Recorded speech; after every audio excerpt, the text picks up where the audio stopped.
कैसे हो भाई आप लोग? एकदम बढ़िया। बहुत मजे कर रहे होंगे भाई घर पे बैठ के वैकेशन में। लेकिन मजे को थोड़ा कम करके बेटा पढ़ाई की तरफ भी ध्यान देना। बोर्ड है आपका। ठीक है बच्चा लोग, तो आज हम आपके साइंस का चैप्टर नंबर 2 शुरू करने जा रहे हैं, जो कि है एसिड, बेस एंड सॉल्ट। भाई आज का ये हमारा लेक्चर थोड़ा बेसिक टाइप का रहेगा, इंट्रोडक्शन टाइप का रहेगा, जहां पे हम ये देखेंगे कि एसिड क्या होता है, बेस क्या होता है, सॉल्ट क्या होता है, किस हिसाब से एसिड और बेस को क्लासिफाई किया जाता है। इसके बाद वाले जो वीडियो है उसमें बेटा मैं ट्राई करने वाला हूं कि कुछ एक्सपेरिमेंट के थ्रू मैं आपको समझा सकूं। ठीक है, तो इसके बाद वाले वीडियो में शायद मैं आपको दिखूं कि ना दिखूं, बट मेरी आवाज आपको सुनाई देती रहेगी। चलिए, कोई फर्क नहीं पड़ता। ठीक है बेटा, अब सबसे पहले हम देखते हैं कि एसिड क्या होता है। सर मुझे पता है एसिड जो खट्टा होता है, भाई हम बचपन से पढ़ते आ रहे हैं यार, 6 या 7 से पढ़ते आ रहे हैं। एसिड खट्टा होता है, बेस कड़वा होता है और सॉल्ट नमकीन होता है। वाह वाह। तो बेटा देखिए, आपने जो पढ़ा था वो बिल्कुल सही पढ़ा था, लेकिन अब हम कुछ और डिटेल में कुछ और अच्छा पढ़ने वाले। आपने जो देखा था ना भाई, सौर एंथी के वो एक कॉन्सेप्ट है, बट एक नवा कॉन्सेप्ट आज हम एक और साइंटिफिक तरीके से और साइंटिफिक रीजन देखने वाले हैं। भाई एक साइंटिस्ट है, स्वांटे एरहेनियस। क्या नाम है इसका? स्वांटे एरहेनियस। इस भाई साहब ने हमको एसिड और बेस को क्लासिफाई करने की बहुत जबरदस्त ट्रिक बताई थी। देखिए, अगर मैं एसिड की बात करूं, सो मुझे उसकी जनरल प्रॉपर्टीज पता है। क्या? कि भाई वो सॉर इन टेस्ट, खट्टा होता है स्वाद में। फिर भाई अगर मैं एसिड को लिटमस पेपर पे टच करूं, सो एसिड लिटमस पेपर को ब्लू से रेड में कन्वर्ट कर देता है। ये भी हमने पढ़ा है। हम इसके बारे में और भी चीजें देखेंगे हमारे अगले लेक्चर में। बट अब आरएनएस ने क्या बोला कि एसिड उन चीजों को कहा जाएगा, उन मॉलिक्यूल्स को एसिड कहा जाएगा जिसके पास हाइड्रोजन को अलग करने की क्षमता है। देखो, जैसे कि अगर मैं HCl की बात करूं, भाई HCl को जब मैं पानी में डालूंगा, HCl को जब मैं पानी में डालूंगा, देखिए कोई भी एसिड या बेस को चेक करने के लिए ना सबसे पहले उसको पानी के साथ रिएक्ट किया जाता है। बिकॉज वाटर आपको पता ही होगा यूनिवर्सल सॉल्वेंट कहलाता है। यूनिवर्सल सॉल्वेंट मतलब वो ऑलमोस्ट हर चीज को अपने अंदर डिसॉल्व करने की क्षमता रखता है। ऑलमोस्ट 100% नहीं, ऑलमोस्ट सभी चीज को अपने अंदर डिसॉल्व करने की क्षमता रखता है। सो भाई जब मैं HCl को पानी में डालूंगा तो ये HCl टूट जाएगा। HCl टूट जाएगा एंड टूट जाने को हम कहते हैं आयोनाइजेशन। आगे आने वाला है आयोनाइजेशन की डेफिनेशन, हम देखेंगे types of classification of acid में। भाई आयोनाइजेशन का मतलब होता है कि the breaking of bond between atoms of the molecule. किसी भी मॉलिक्यूल के एटम्स में जब वो टूट जाते हैं तो उसे हम आयोनाइजेशन कहते हैं। बड़ा ये थोड़ा सा मैं आपको समझाने के बाद कुछ बेसिक्स भी कराने वाला हूं। ओके, तो भाई जब मैं इसमें डालूंगा होगा क्या कि ये जो HCl है ना, ये टूट जाएगा कुछ इस तरीके से, H plus plus Cl minus. In short मैं बोलूंगा कि ये था पहले राजा, इसकी शादी हो गई तो ये बन गया गधा। सॉरी बेटा, बकरा नहीं, बकरा नहीं, हाँ। ओके, ऐसा कुछ नहीं है, जस्ट फॉर किडिंग। देखो बेटा, पहले ये मॉलिक्यूल था। एक मॉलिक्यूल मतलब क्या होता है कि जो न्यूट्रल होता है, जो 100% न्यूट्रल होता है। ये भाई एक चीज है, ये न्यूट्रल है, तो इसको इसके अंदर जो लिक्विड है इंक, उसको मॉलिक्यूल कह सकते हैं। बट जैसे ही मैंने इसको वाटर के साथ रिएक्ट करवाया, ये आयंस में बट गया। ये क्या हो गया? Hydrogen ion. ये हो गया क्लोरीन आयन। अब आपने नाम सुना हुआ है भाई, जो प्लस होता है उसको हम एनायन कहते हैं, जो माइनस होता है उसे हम कैटायन कहते हैं। तो आयंस मतलब जब उसके ऊपर प्लस या माइनस वैलेंसी आ जाती है, प्लस या माइनस वैलेंसी आ जाती है, उससे हम आयंस कहते हैं। थोड़ा आयोनाइजेशन का मतलब कि जब कोई मॉलिक्यूल आयन में बट जाए, तो देखो जब मैं इसको वाटर में डालूंगा होगा क्या कि ये टूट जाएगा। टूटने के बाद ये चला जाएगा H2O के पास एंड बनाएगा H3O plus plus Cl minus. देखो हाइड्रोजन जो है वो वाटर जो है वो टूटता नहीं है, वो अपने साथ इस H को ले लेगा। अब अभी तक तो क्या था, हाइड्रोजन न्यूट्रल था। क्यों न्यूट्रल था? कि भाई इसके पास दो हाइड्रोजन थे जिसकी पावर वैलेंसी 1 थी, एंड एक ऑक्सीजन था जिसकी वैलेंसी -2 थी। सो 2 प्लस 2 माइनस 0 हो गया, न्यूट्रल हो गया। लेकिन हाइड्रोजन के आने से क्या हुआ कि इसने हाइड्रोजन को अपने अंदर डिसॉल्व कर लिया। H प्लस एक अकेला था, देखो यहाँ भी प्लस आ गया, इंस्टेड ऑफ इसके पास एक प्लस चार्ज हो गया है, और ये माइनस चार्ज अलग हो जाएगा। सो ये जो चीज है इससे हम कहते हैं हाइड्रोनियम आयन, H3O प्लस, ये एक आयन है और H3O है तो इसका नाम हाइड्रोनियम कहलाता है।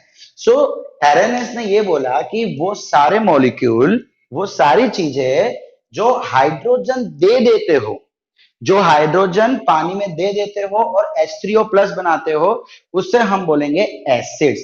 तो एक चीज यहाँ पे श्योर हो गई कि जितने भी एसिड होंगे उसमें हाइड्रोजन होगा ही होगा, विथआउट हाइड्रोजन एसिड नहीं होगा। अब बोलेंगे सर इसको एसिड नाम क्यों दिया? तो भाई देखो, एसिड नाम देने का इसका रीजन है कि लैटिन वर्ड में, लैटिन ग्रीक में इसको एसिडस कहा जाता है, जिसका मतलब सौर होता है। तो भाई पहले जब हमको एसिड बेस सिखाया तो हमको सिर्फ इतना ही बोलते थे कि सौर है इसलिए इसको एसिड कहा जाएगा।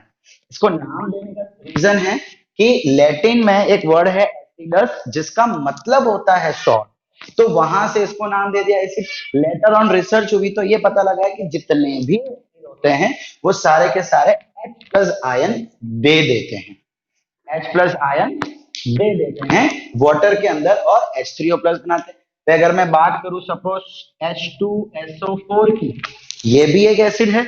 सल्फ्यूरिक एसिड, ये था हाइड्रोक्लोरिक, हाइड्रोक्लोरिक एसिड, ये है सल्फ्यूरिक एसिड।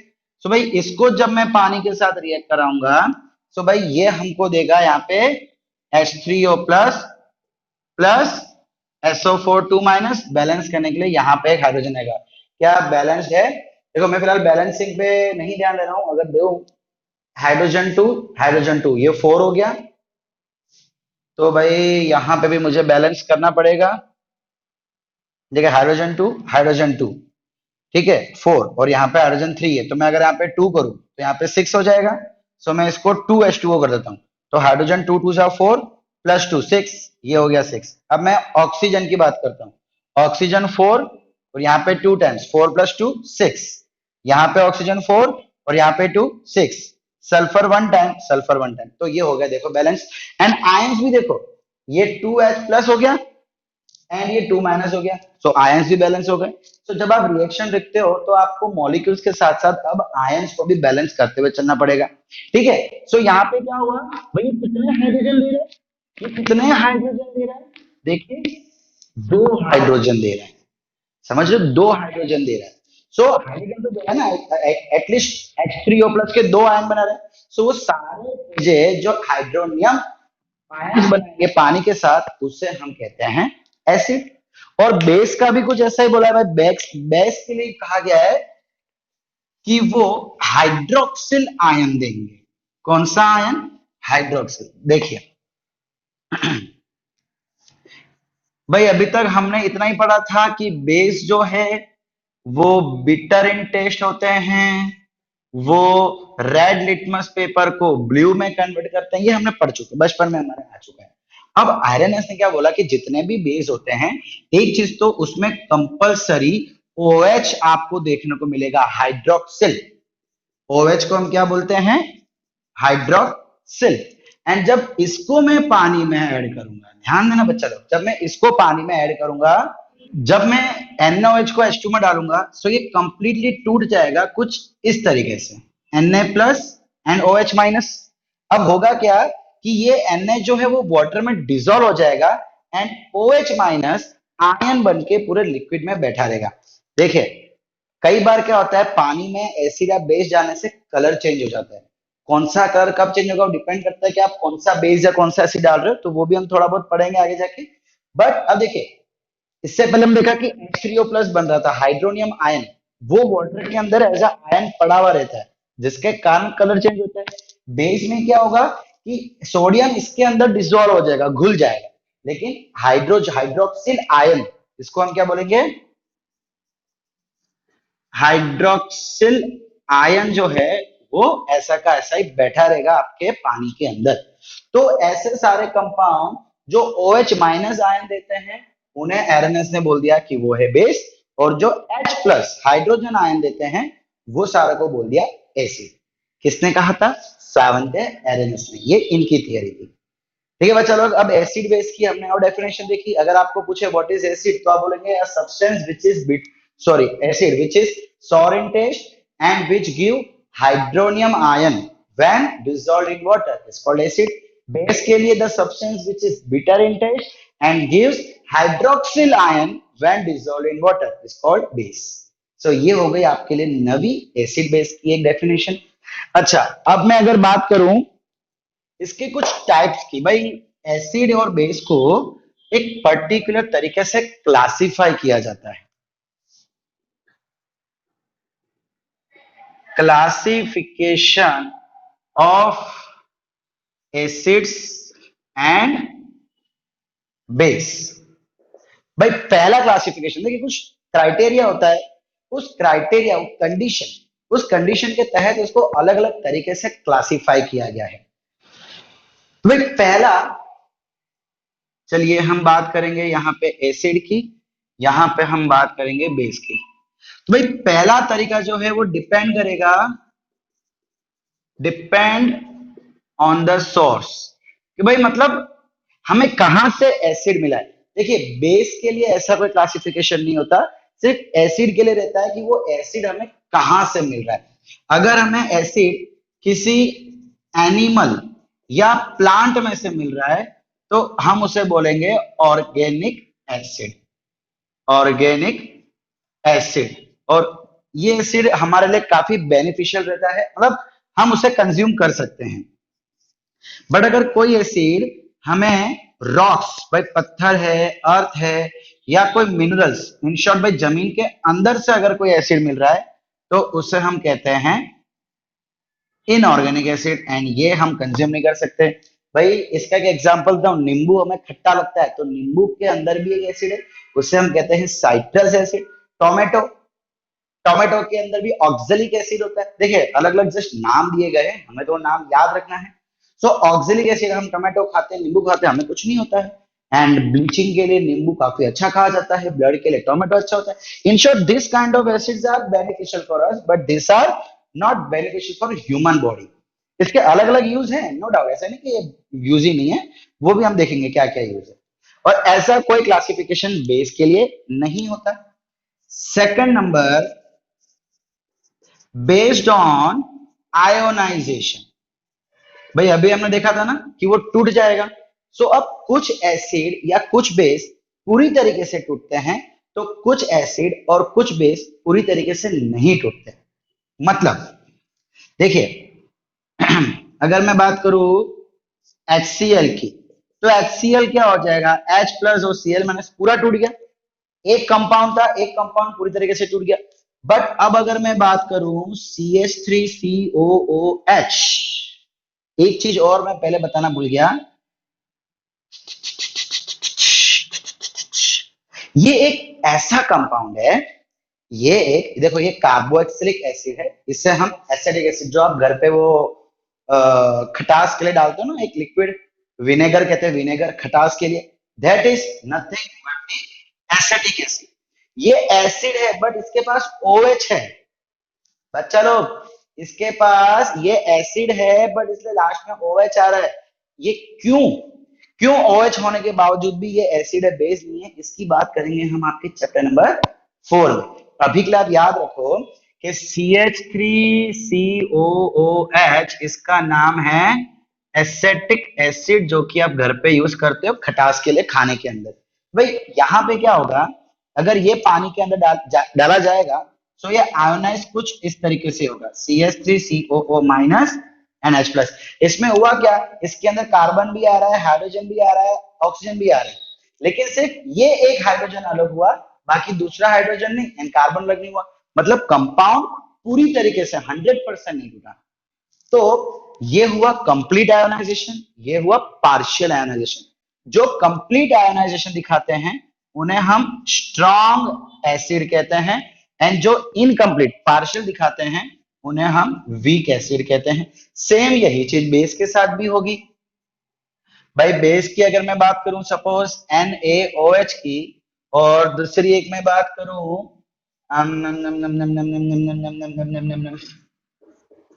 दूसरी अगर मैं बात करूं NH4OH की, एमोनियम हाइड्रोक्साइड और सोडियम हाइड्रोक्साइड, भाई ये जब टूटेगा तो ये हो जाएगा Na plus plus OH minus, लेकिन ये जब टूटेगा तो हो जाएगा NH4 plus plus OH minus. इसमें क्या हुआ कि ये पूरी तरीके से टूट गया, पूरी तरीके से टूट गया, लेकिन यहाँ पे क्या हुआ देखो नाइट्रोजन अलग नहीं हुआ, सो पूरी तरीके से नहीं टूटा। सो सेम जो पूरी तरीके से टूट रहा है उसको हम स्ट्रॉन्ग बेस बोलते हैं, जो नहीं टूट रहा उसको हम वीक बेस बोलते हैं। ठीक है, so depending on ionization acid या बेस दो टाइप के होते हैं, स्ट्रॉन्ग एसिड स्ट्रॉन्ग बेस, या तो वीक एसिड वीक बेस। यहां तक कोई डाउट बेटा? ओके, अब थर्ड नंबर का देखते हैं और बेस के लिए सेकंड नंबर का। भाई अब हम बात करेंगे एसिड की और ये बेस की। सो भाई थर्ड नंबर है on the basis of basicity, and यहां पे on the basis of acidity. Oh हो सर ये क्या है? एसिड के अंदर बेसिसिटी, बेस के अंदर एसिडिटी। यस, यहां ध्यान दो भाई। अब एसिड क्या कर रहा है? हाइड्रोजन दे रहा है। हाइड्रोजन देने के बाद वो खुद क्या बनने वाला है? या तो बेस या तो न्यूट्रल। मतलब अब वो अपनी एसिडिक कैरेक्टरिस्टिक्स छोड़ देगा। जब वो हाइड्रोजन दे देगा तो वो अपनी एसिडिक कैरेक्टरिस्टिक्स छोड़ देगा, इसीलिए हम कहते हैं बेसिसिटी। सिमिलरली जब बेस OH दे देगा तो वो बेस नहीं रहेगा, तो इसीलिए हम उसको कहेंगे एसिडिटी। अब जितने नंबर जितने हाइड्रोजन वो दे सकता है उसके डिपेंडिंग उसको हम मोनो ट्राई बाय या ट्राई इस तरीके से नाम देते हैं। देखिएगा, mono basic acid, then di basic acid, या tri basic acid, mono di tri. Similarly इसके लिए भी नाम दिया जाएगा मोनो एसिडिक बेस या डाई एसिडिक बेस। भाई ये है बेस ही, लेकिन देने के बाद ये अपनी कैरेक्टरिस्टिक्स लूज कर देता है, इसलिए इसका नाम हम खाली एसिडिक कर देते हैं यहाँ पे। And similarly tri acidic base. So भाई एसिड क्या करता है? हाइड्रोजन देता है। सो अगर वो एक हाइड्रोजन दे देगा तो वो मोनो कहलाएगा, दो हाइड्रोजन देगा तो डाई कहलाएगा, और अगर तीन हाइड्रोजन देगा तो ट्राई कहलाएगा। भाई इसका एग्जांपल हमने देखा था HCl, इसका एग्जांपल हमने देखा था H2SO4, और इसका एग्जांपल है H3PO4। ये तीन हाइड्रोजन दे सकता है। अब अगर मैं यहां की बात करूं, सो मोनोबेसिक अगेन जो एक हाइड्रोक्सिल देगा वो मोनो, जो दो हाइड्रोक्सिल देगा वो डाई, जो तीन हाइड्रोक्सिल देगा वो ट्राई। समझ आ रहा है बच्चा लोग आपको? अब इसका एग्जांपल भाई पोटेशियम हाइड्रोक्साइड या सोडियम हाइड्रोक्साइड, इसका एग्जांपल CuCaOH ट्वाइस, ये हमें डाई दे देगा। ट्राई की बात करो तो ट्राई का एग्जांपल हो जाएगा FeOH3, ये एक हाइड्रोक्साइड देगा, ये दो हाइड्रोक्साइड देगा, ये तीन हाइड्रोक्साइड देगा। उसके डिपेंडिंग इसको मोनो एसिडिक, डाई एसिडिक या ट्राई एसिडिक कहा जाएगा, और इसको मोनोबेसिक, डाइबेसिक या tribasic. Okay, fourth and last way of classification. Base के लिए हमने तीन तरीके देखेंगे, एसिड के लिए हम लोग चार तरीके देखेंगे। भाई पहला हमने देखा था डिपेंडिंग ऑन सोर्स, कहां से हमको एसिड मिला, फिर डिपेंडिंग ऑन आयोनाइजेशन, कितनी 100% टूट रहा है कि नहीं टूट रहा आयोनाइजेशन, फिर अभी हमने देखा बेसिसिटी एंड एसिडिटी। अब हम फोर्थ तरीका देखने वाले हैं जो कि है डिपेंडिंग ऑन या basis of on concentration. Concentration, same यहाँ पे भी वही रहेगा, डिपेंडिंग ऑन कॉन्सेंट्रेशन। तो भाई एसिड को, अब देखो कॉन्सेंट्रेशन की मतलब होता है अमाउंट, क्वांटिटी। जब हम एक्वस सॉल्यूशन आते हैं, अच्छा पहले तो चलो हम बात करते हैं यार कि ये एक्वस सॉल्यूशन क्या होता है। एक्वस सॉल्यूशन, देखिए एक्वस सॉल्यूशन मतलब एक लिक्विड ही होता है, लेकिन वो प्योर नहीं होता। मान लो अगर वाटर है तो वाटर अपने आप में पूरा वाटर है, मिल्क है तो अपने में पूरा मिल्क है, सो वो लिक्विड कहलाएगा। बट अगर मैं वाटर में कुछ और ऐड कर दूं, जैसे कि नींबू का रस, ठीक है, सॉल्ट नहीं, फिलहाल सॉलिड नहीं करूंगा, लिक्विड के अंदर लिक्विड ऐड करूंगा, पानी के अंदर नींबू का रस ऐड कर रहा हूँ, पानी के अंदर चाय ऐड कर रहा हूँ, सो उस समय वो रहेगा लिक्विड फॉर्म में, लेकिन वो प्योर नहीं होता। तो उस लिक्विड फॉर्म को जो प्योर नहीं होता उससे हम कहते हैं एक्वस सॉल्यूशन। सो भाई जब एसिड का एक्वस सॉल्यूशन तैयार किया जाएगा तो वो कहलाता है या तो कॉन्सेंट्रेटेड एसिड या तो डाइल्यूट एसिड। कॉन्सेंट्रेटेड का मतलब है कि इसमें एसिड की क्वांटिटी ज्यादा रहती है, पानी की क्वांटिटी कम रहती है, एसिड ज्यादा रहता है, वाटर कम रहता है। डाइल्यूट में उल्टा, भाई डाइल्यूट में एसिड की मात्रा कम रहेगी, पानी की मात्रा ज्यादा रहेगी। और कॉन्सेंट्रेटेड एसिड जो है वो हमारे लिए बहुत ही नुकसानदायक है, जिससे हमारी स्किन जल सकती है या कोई भी चीज जल सकती है, उससे हम कहते हैं कॉन्सेंट्रेटेड। एंड बेटा अगर वही चीज मैं बेस के लिए बोलूं, सो बेस के लिए उसको क्लासिफाई सेम तरीके से किया जाएगा, लेकिन खाली एक छोटा सा चेंज है, कॉन्सेंट्रेटेड अल्काली। नवा नाम, अल्काली, काली माता नहीं भाई, बेस को दूसरा भी केमिकल नेम दिया जाता है अल्काली। क्या नाम दिया जाएगा? ALKALI। तो कॉन्सेंट्रेटेड अल्काली इसका मतलब बेस ही होता है और कुछ नहीं। और सेम डाइल्यूट अल्काली, भाई सेम चीज रहेगी, इसमें एसिड ज्यादा था तो कॉन्सेंट्रेटेड, तो इसमें बेस ज्यादा रहेगा। और अगर मान लो बेस का परसेंटेज, बेस की क्वांटिटी कम है तो वो डाइल्यूट रहेगा। ओके बेटे लोग, सो हमने आज क्या देखा कि एसिड या बेस किसको कहा जाता है, सेवेंथ एरएनएस ने क्या हमको बताया था उसके बारे में देखा। फिर भाई छोटी मोटी प्रॉपर्टीज देखी। फिर उसके बाद हमने ये देखा कि भाई वो किस तरीके से आयंस देते हैं, किस तरीके से आयंस बनाते हैं। फिर हमने देखा कि भाई कैसे एसिड या बेस को अलग अलग तरीके से क्लासिफाई किया जाता है। सो बेटा आज का इस लेक्चर हम यहीं पे रखते हैं। नेक्स्ट टाइम हम देखेंगे कि कैसे एसिड और बेस अलग अलग चीजों के साथ रिएक्ट होते हैं एंड कैसे क्या क्या वो प्रोडक्ट बनाते हैं, जिससे हम बोलते हैं केमिकल प्रॉपर्टीज ऑफ एसिड या तो केमिकल प्रॉपर्टीज ऑफ बेस। बड़ा आज के लेक्चर में इतना रखते हैं। Thank you.